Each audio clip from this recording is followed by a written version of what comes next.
The most common question I hear is, how do I attach things like benches, cabinets, and shelving into my van? Surely I don't have to drill a hole, right? So let's get into it. When you buy a cabinet, shelving, or any kind of van accessory from any company, they will come with holes, slots, or mounting brackets that are designed to be bolted down to the floor or wall.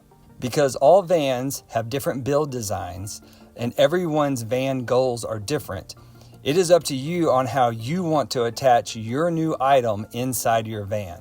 The van manufacturers like Ford and Mercedes have no idea what their customers will put inside their vehicles and where. So they leave it up to the user to install bolt receptacles in the correct position based on what the user is installing in the van. I know some people wish they could use stock holes that come in the van or mount everything to those few D-ring bolts in the back of a cargo van.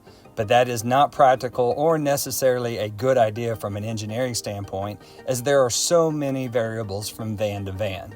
I have had passenger van owners ask me if they can mount their camper van upfit to the stock seat rails in the floor. While this might sound like a good idea, it isn't worth the effort. Also, the stock quick release seat rails usually sit a bit above the floor, and you need to have a flat floor so that all your van furniture sits flat on the floor and doesn't rock back and forth. So the seat rails either need to be removed or you need to create a flat floor on top of them. Some van DIY builders see cool looking L-track and Unistrut and think this is a great way to attach things in their van without drilling holes. No, because before you can attach your van's cabinets to the L-track, you still have to securely attach the L-track to the van first. So again, we are back to the same question.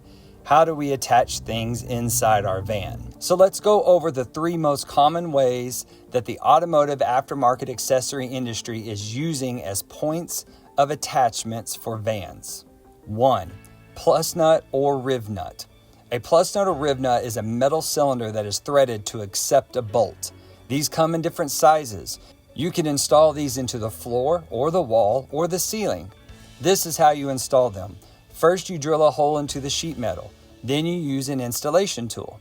The metal cylinder will compress, pinching the sheet metal to hold it in place. These type of fasteners are the way the entire industry mounts shelving and other types of accessories into vans and trucks. Just because you have a rubber mat, carpet, composite, or wood floor doesn't mean you can't use a plus nut or riv nut. What you do is simply drill through your floor material with a 1-inch hole saw, then install the plus nut into the van's metal floor.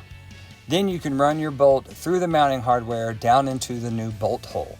If this creates a gap between the mounting hardware and the plus nut, simply add some material like a washer to help take up that space. Next, we have the common through bolt.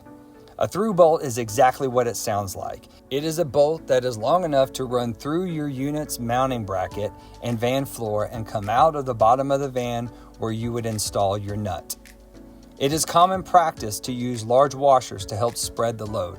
Lastly, we have wood inserts. If you have a wood or composite floor, like many of the stock floors that come inside Sprinters and Transits, many people prefer to use wood inserts.